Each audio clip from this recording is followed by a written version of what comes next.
Excellent. Okay, so we are finishing with a debate. This debate topic is this House believes that digital technologies in career guidance are going to do more good than harm.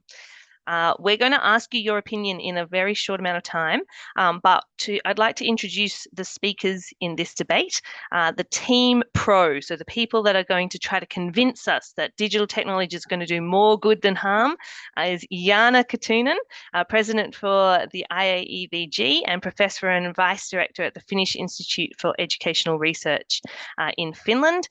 Welcome, Jaana. And Chris Percy, her pro teammate, the Visiting Research Fellow at University of Derby. Thank you so much for joining us.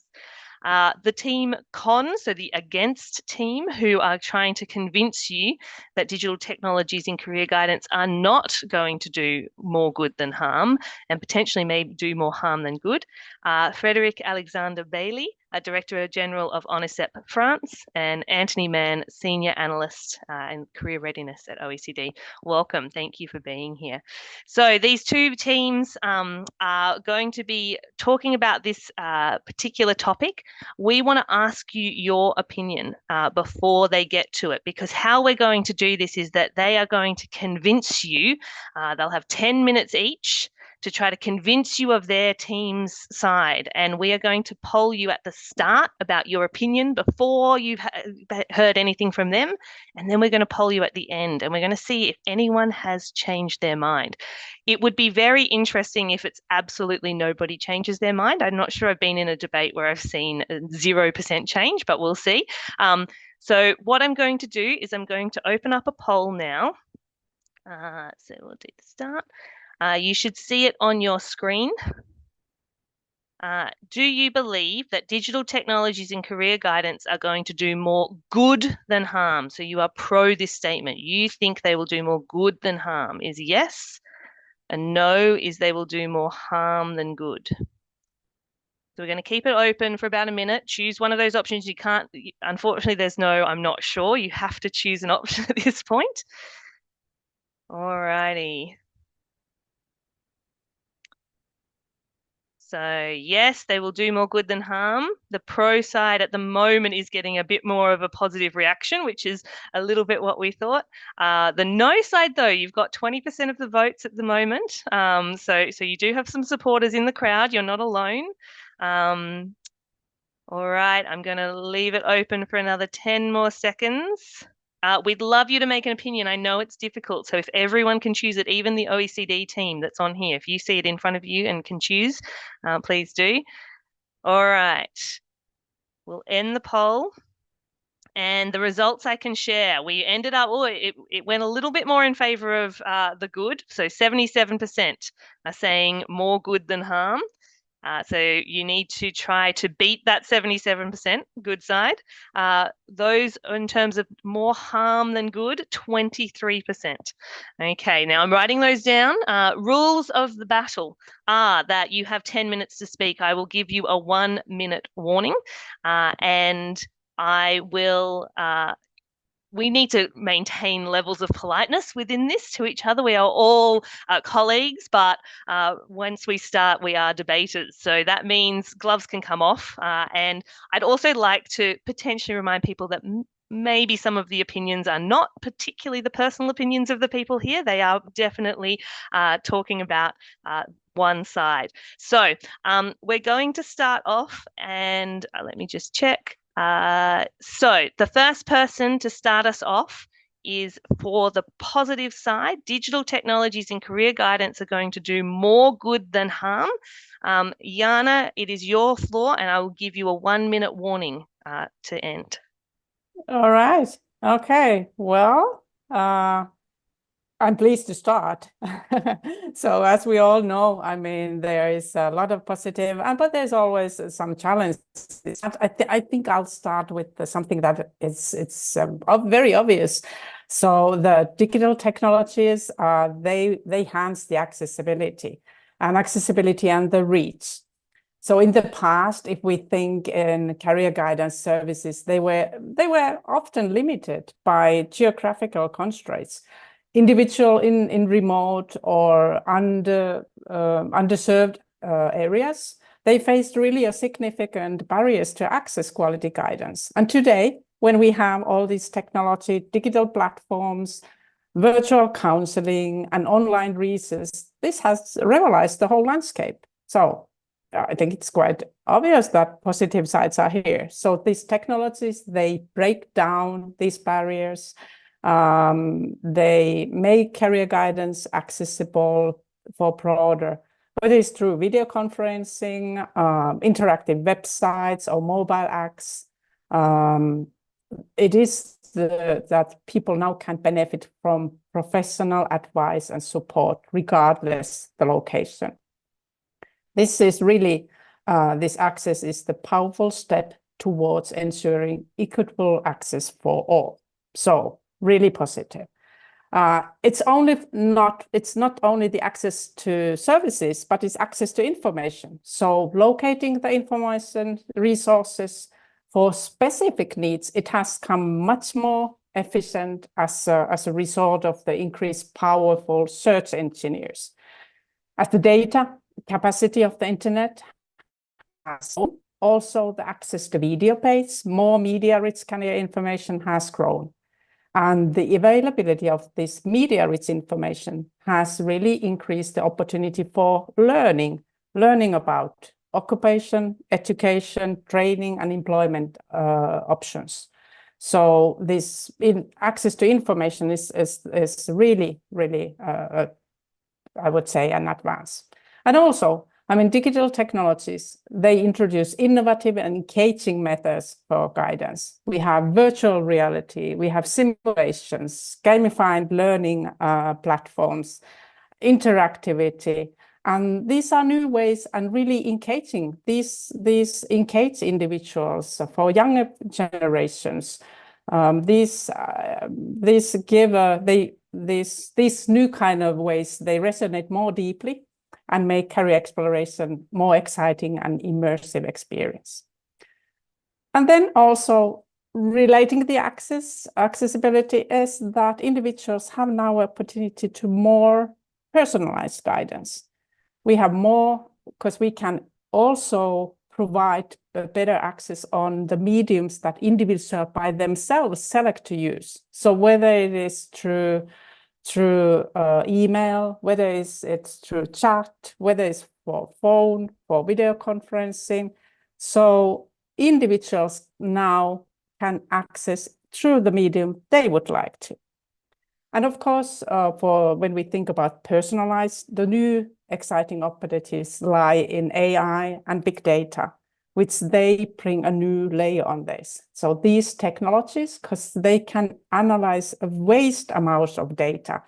So identifying the trends, skills, gaps, and opportunities then this helps us as a professionals also to provide more personalized support or guidance for individuals' unique profile, unique situation that their lives are. So machine learning, we can look forward to being able to provide more personalized career guidance that align with the individual skills, interests, and as I said, the whole taking into account the whole life situation. And access also, I mean, events like this for us as a professionals, could you imagine anything like this taking place? So once again, access to professionals to come together, individuals to come together, learn, share, and build knowledge. So it's also for individuals, but also as professionals. And access, continuing in the access for individuals to really get support for continuous learning and opportunities to go for learning. So in today's rapidly changing job market, the need for continuous learning and adaptability is more important than ever. These tools have provided a way individuals and for us also to access an online courses, to take use the tools where we can get a knowledge on or support for career planning, resource skills. Well, I don't like the word assessment, but looking support to become aware of our skills. So all these things can support our lifelong learning, empower individuals to navigate their individual career paths with confidences. So my main argument is that technology has spread out the access in so many ways, and not only for individuals, but also empower them to select how they can access the services, how they can access a different kind of tools that fit for their needs, which they find beneficial, but also for us as a whole sector. Events, access, sharing good practices and sharing knowledge. So I rest my case here and throw the ball to Anthony. Excellent. Now that is a very strong, positive statement. I'm feeling positive. I'm thinking, yes, look at that access. But we are going to hear from the negative side. So this team, Anthony, Mann, is going to present that actually what Jaana's just said is not true, and potentially needs to think about something else. So Anthony, do you believe that digital technologies and career guidance are going to do more good than harm? Well, I'm going to start with a story. I'm going to ask you to imagine 25 years ago, just around the turn of the millennium. Think about me, poor old me. I finished my PhD in history, really liked it, spent years of my life trying to get that, but it's really hard to find a job. And I wanted to stay in the UK. I was very much in love with a young solicitor from Stoke-on-Trent. Didn't work out in the end, but we went together to a wedding. And at that wedding, the couple who were married, both left school really early, but they had two odd friends. I was one, because I'd done a PhD and I was an historian, and they had another one who was also an historian. So we went up to Liverpool and they thought, we'll sit them on the same table because they've probably got something to talk about. And honestly, for the next 2 hours, it was the best piece of career advice I'd had in my life, because this guy had the same story as me. He found it really hard to find that job, but he'd gone to work in government. He'd passed these really hard exams where you went in as like a fast streamer. He told me totally how to do it. He told me exactly what it was like. He told me what they were looking for. He looked at things which I had done and he found that they could relate them to me. And that personal interaction, sometimes, it's kind of like serendipity, whether it happens, but good guidance systems enable that to happen. And when we do our work, what we find is when we look at what really works in terms of guidance, it is, we've got the most strongest evidence about real experiences, meeting people. The sort of things you have when you have career talks from people, where you go on workplace visits and job shadow, where you work part-time, where you volunteer in the community with people. Those personal interactions are so important. And they're really important because you can tell in a minute, maybe not even a minute, maybe in a couple of seconds, whether to believe it or not, whether you feel it's authentic or not. And then you can calculate in your mind whether it's going to be useful to you, what you can take from that. And then you can do something with it. And if you actually go into a workplace, you can see for yourself what the atmosphere is like, what the environment is, what the language people use, what they're really like when they're not on the television, when they're not sort of like trying to present the best sides of themselves. So when we did our work on the longitudinal data sets, nobody's ever done anything like that before. It cost us €1 million to do. It cost, we looked at as much evidence as we can find. We found all these things about the way they think, but the ones which they, in terms of guidance interventions, we couldn't find much evidence, and it may exist. It's just not, the studies haven't been done about use of LMI or so on. But what we did find was those interactions with people in work, in the real world. And that's a really strong basis. And we can understand that. We understand that in terms of, the connections which people make, the experience which they have, the way it influenced their thinking. We can understand that. We can see that through multiple empirical studies. Now, the thing is, we don't know if the same thing will happen in a virtual setting. We just don't know. We need to do the studies, and we hope to do the studies. But if we think about the debate question at the moment, whether it do more harm than good, well, at the moment, we just don't know, whether, and there's a risk in all of this, which governments will see this is the cheap way of doing it, Let them watch a video, let them find, let them sort of like do like a kind of like a questionnaire in their own time. That's the easy. And I remember I once spoke to a minister from an OECD country, an education minister, and I was making the case for, career guidance and, making all the arguments about why it's so important. And he said to me, Anthony, I grew up in Australia, so I can do an Australian accent. Anthony, I have to tell you that if we put the LMI on the internet and people can access it, job done. And you can see the way that sometimes that, sorry, I gave away the country there, didn't I? But like, but that was a long time ago. Governments change.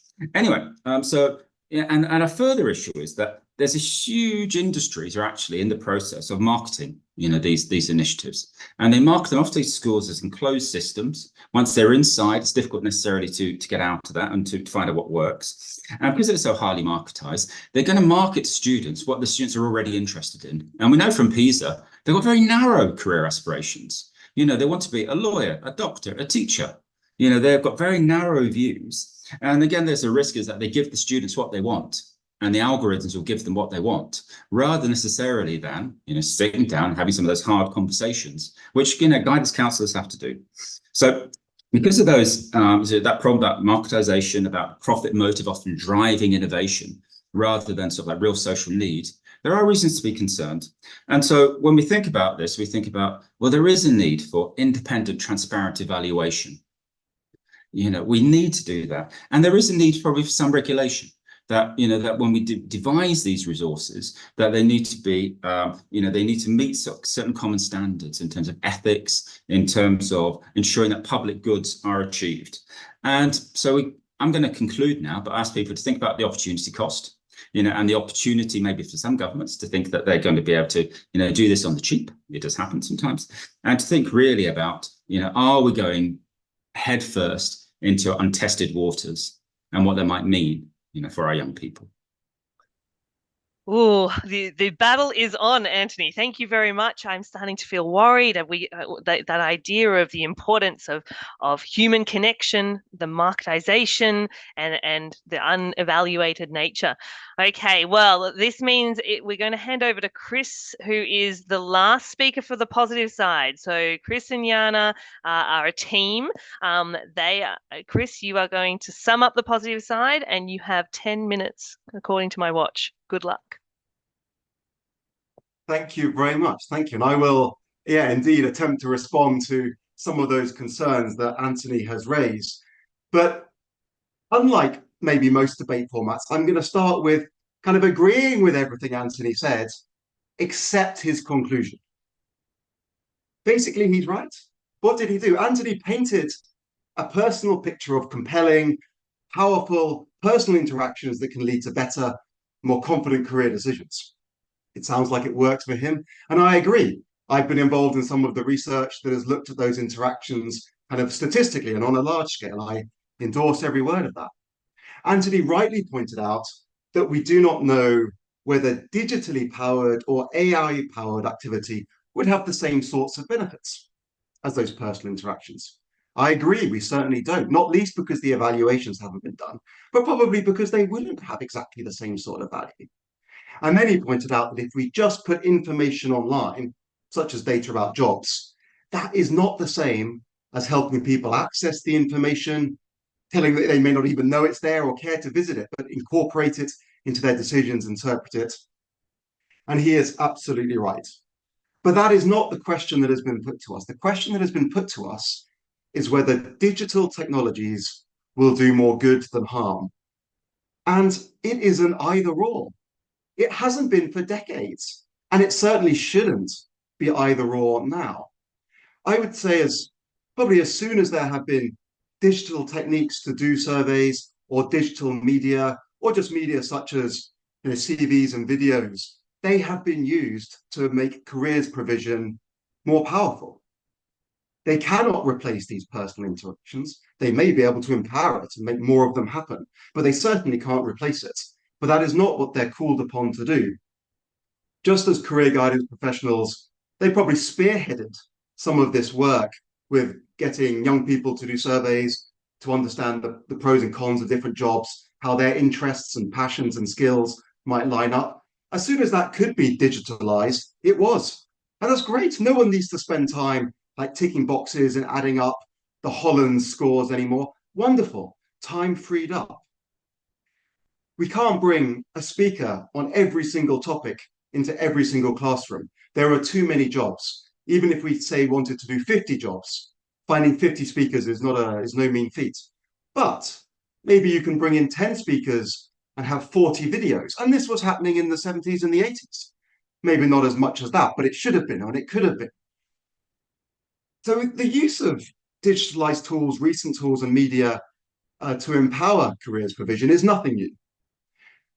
There are, of course, challenges, and there are some particular challenges with the digital tools that are facing us today, particularly with generative AI. Some of these risks are particularly sharper, the risks that cost efficiency will be used as an excuse to stop some of these in-person activities. And those are real challenges.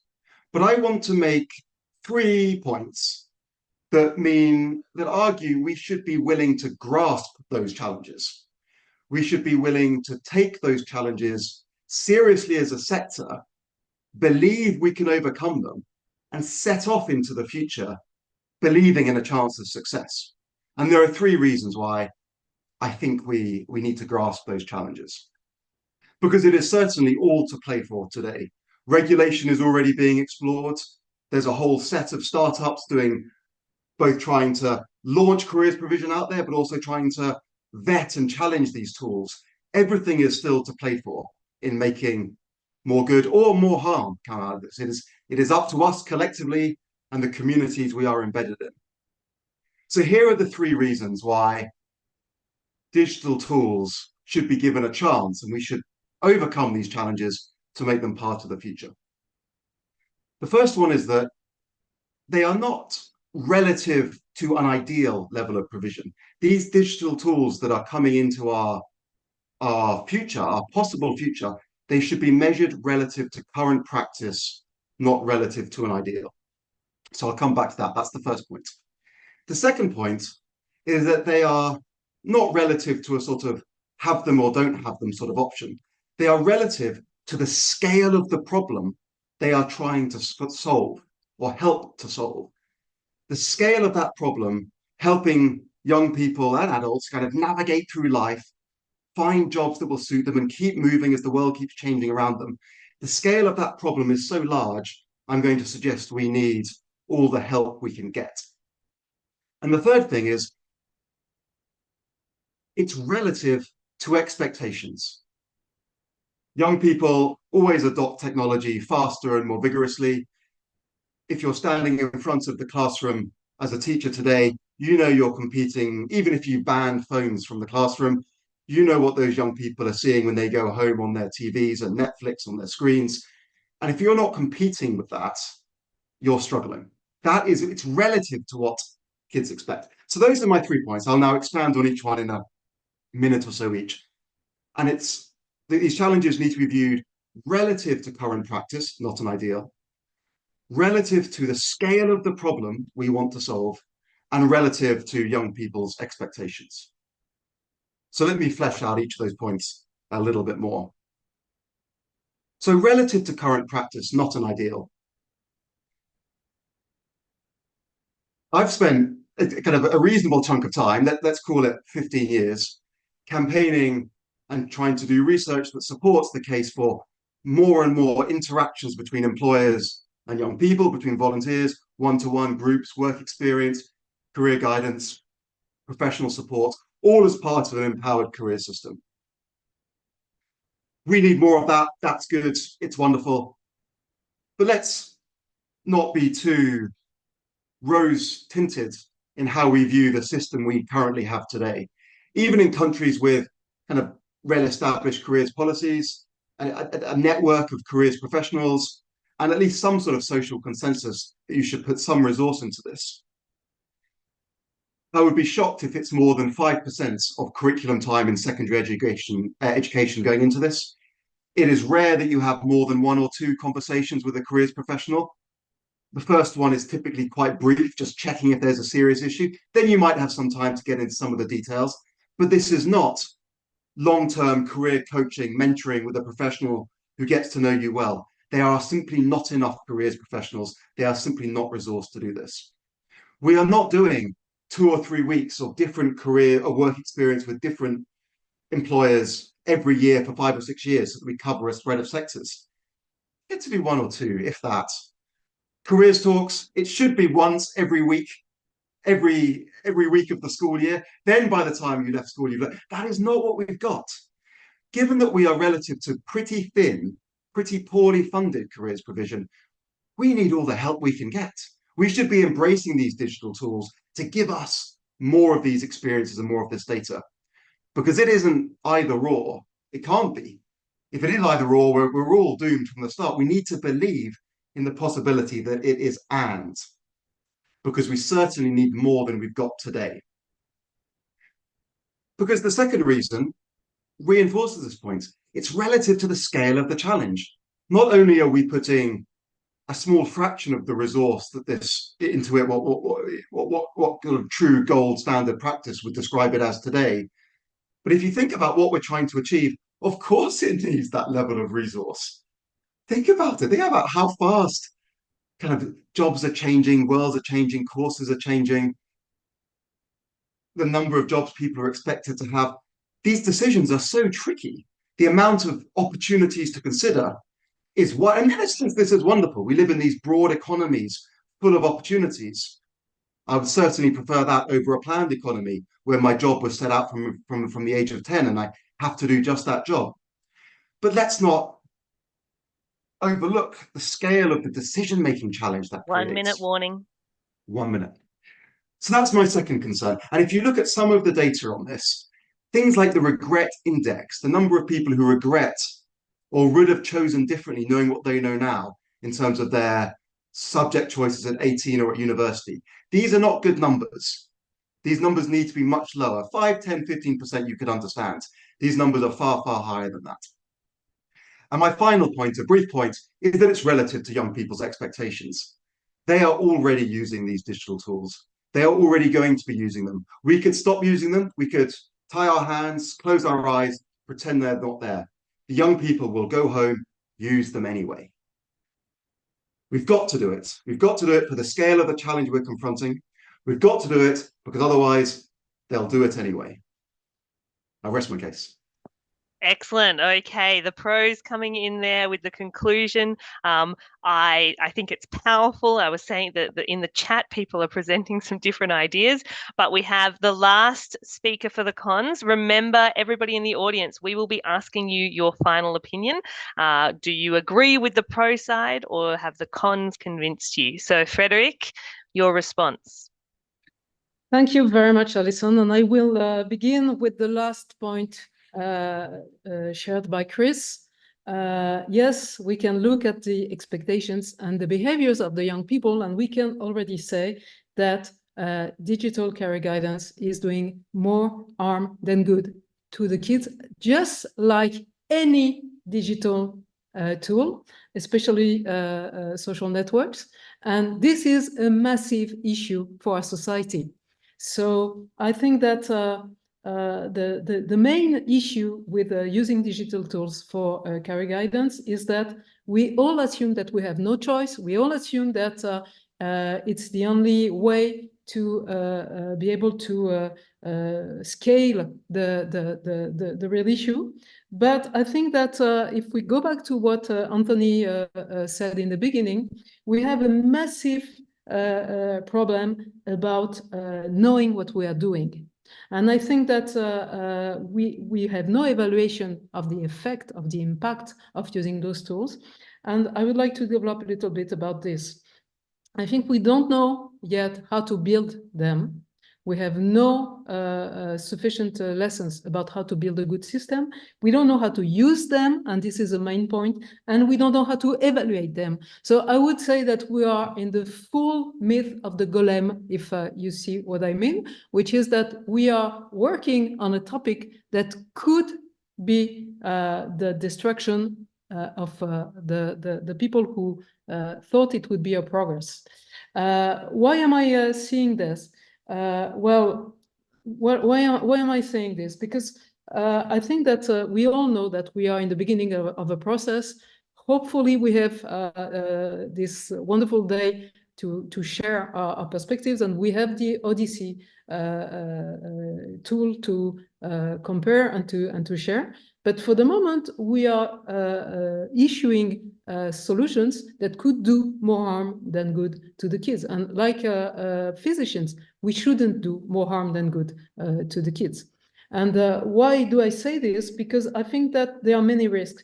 The first risk is the risk of a quick choice by politicians to ensure that they will answer what they feel is a social demand in a very economic way. So that's the first issue. And why do we have this issue? Because I think that everybody feels the equity issue about career guidance. And we would like to provide any kids with a career guidance, but are we sure that the scale issue is a good one for the kids? I think that one of the things we have to think about is that we are creating a huge load on the shoulders of those kids, saying them, look, no, you will have all the solutions to make sure that you take the bar and that you will be able to choose your future. So if you fail, it will really be on your fault, by your fault, and you should use all those tools that we are giving you. We spend a lot of money on this. It's up-to-date technology. It's in your kind of language of attitudes with the gaming inside. And so you have everything to succeed. What about those who won't succeed in the first place and who will take time to experience things? Because, you know, you can give all the advice you want, but we still know, because of the literature, it has been proven that you need experience. So I think that this is something that we should consider, the fact that we are dealing with teenagers. And when we are dealing with teenagers, the use of big data, the use of artificial intelligence is something that is a real danger, really, because we are closing them in a bubble, exactly the same bubble they're using in their social networks, using the answers they have given, the traces they have given, to make kind of suggestions about what they should look at. And even if it has been built by people who are professionals in career guidance, those people who are professional in career guidance don't know yet how the kids are going to interact with a digital tool. And so I think that one of the points that we should really look at is the fact that if we want to build those things, we have to, of course, but if we want to build those things, we have to take the time to share all the research we can make about what we are doing and to train all the adults that will still have to interact with the kids and with the digital tools. And this takes time. And I assume that you don't counsel in the same way when you do it face-to-face and when you do it when there is a digital tool. And this is something to consider. And when the governments or the companies make choices about where to put the money, they won't put the money on training sufficiently all the adults that can interact, and on training the parents to help the kids to use those systems. So the big danger is that you will have private companies that will come to governments and who will say, we have solved it. And we have people who are really happy with our systems and it works and it's wonderful. And we will have very bad choices for society. So I really think that we are in a very, very dangerous area here. And I think that my last argument, because I can see that time is going by, is that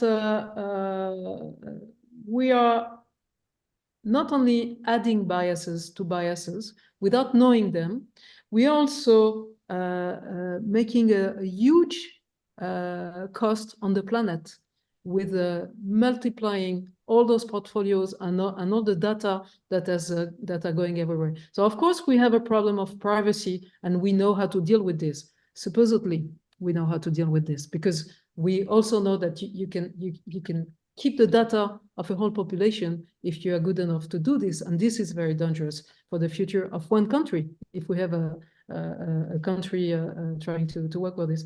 But also it's dangerous for the planet. And moreover, we will have forgotten how to do it without computers if sometimes we have to do without them.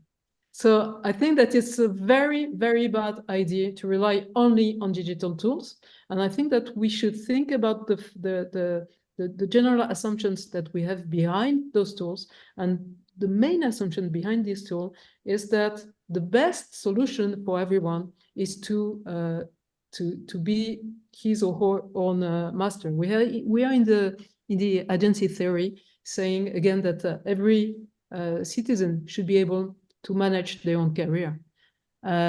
This again puts a huge load on the education system, because the education system has already difficulties to teach how to read and how to do mathematics or sciences, and doesn't know how to teach how to manage yourself in the labor world. And so I'm not sure that it is a good thing to promise to the youngsters that they will be able to manage their life without knowing how we can do it and what will be the impact of it. So we should be very, very careful. Thank you. Oh, a powerful end there from Frédérique. So what we are going to do now is I want you to take a minute and think about all of the arguments that have been given. From the negative side, we've had lack of evaluations. Anthony talked about the lack of human connection that's vital. And Frédérique brought in many issues in terms of individualizing and the timing of these things. And if we don't know if they're good, if we rely on them only, then we are definitely doing bad by these students. For the positive, Jaana introduced this idea of access to information, allowing opportunities for individuals and also for the profession. We had Chris then coming in, agreeing quite dramatically with Anthony, but saying that we should hold on to those challenges, that we should address the issues there, because at the moment the system is not perfect and technology can actually help to address and redress some of those issues. So before we get to the final vote and the judgment, I would like to say thank you to the four of you. I know this has been a bit of work. I'd also like to remind the audience that not all of the views expressed here are the exact views of the speakers, but I really think this is important. This conference, we hope, has helped you to think about some of the positives, the opportunities, and some of the challenges. In the chat, I see some people a bit frustrated that we've made it a dichotomy. Unfortunately, that is the format of a debate. But what I would like to do is I'm going to set the poll going.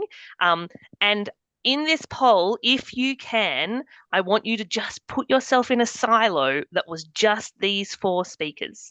40 minutes. And who convinced you? Now, you may have a different belief, but I would love to hear who convinced you. So are we ready for the poll? Speakers, are you ready? Yeah, okay, let's see how we go. Relaunch. Okay, so remember we had 77% for the positive.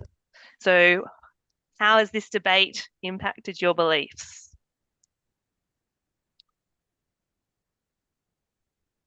Okay, we're going to leave the poll open at least for a minute. It is looking close.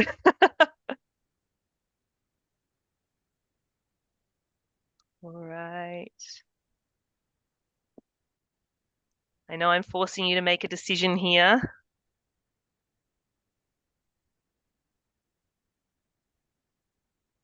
Okay, anybody else? Last call for the poll. Who's convinced you digital technologies will do more good than harm? Do you agree with Jaana and Chris, or no, they're going to do more harm than good? Do you agree with Anthony and Frédérique? All right. And the poll is ended, and we have down from 77%, 73% for the good. So the win of the debate goes to the negative team. Well done, negative team. You convinced a very small margin of people. Would be very interesting to see if anyone swapped, so how many people actually swap between. But thank you very much. All right, a big thank you. So we're going to thank a few people, and then I'm going to ask for 3 minutes of your time. So I will thank firstly the OECD team that have been behind this conference. There's a lot of different background work from the moderators, the people recording and doing the chats, as well as all of the logistics behind this. So a big thank you to our team. Big thank you to our speakers, including the 4 speakers here in the debate. They gave up their time. They've been prepping for this, and it is really very helpful. And a big thank you to the audience here for you coming along. For those of you that have been able to stay for the whole day, we really appreciate it. We know it is a long day, but I hope that it has been fruitful for you, that you have found information that has helped. Now, I'm going to put up just an option for giving us some feedback. We organize these events quite regularly. We would love your feedback. It should only take 3 minutes. You can take a screenshot of it and do it later if you need to rush off. But Anthony, is there anything you wanted to say from your side? I would just say really that you know, the debate is ongoing. And I think that's the thing, that you know, there are lots of very substantial issues involved in the whole emergence of digital knowledge in all their different forms, and the forms do vary significantly in different ways. But this is ongoing work for the OECD, as it will be for others. And I think what we want to do here is kind of try and bring a community together of research, policy, and practice to try and work through what some of those challenges are, to problematize, to make sure that ultimately we do end up in a situation where we get ultimate best value out of these new technologies.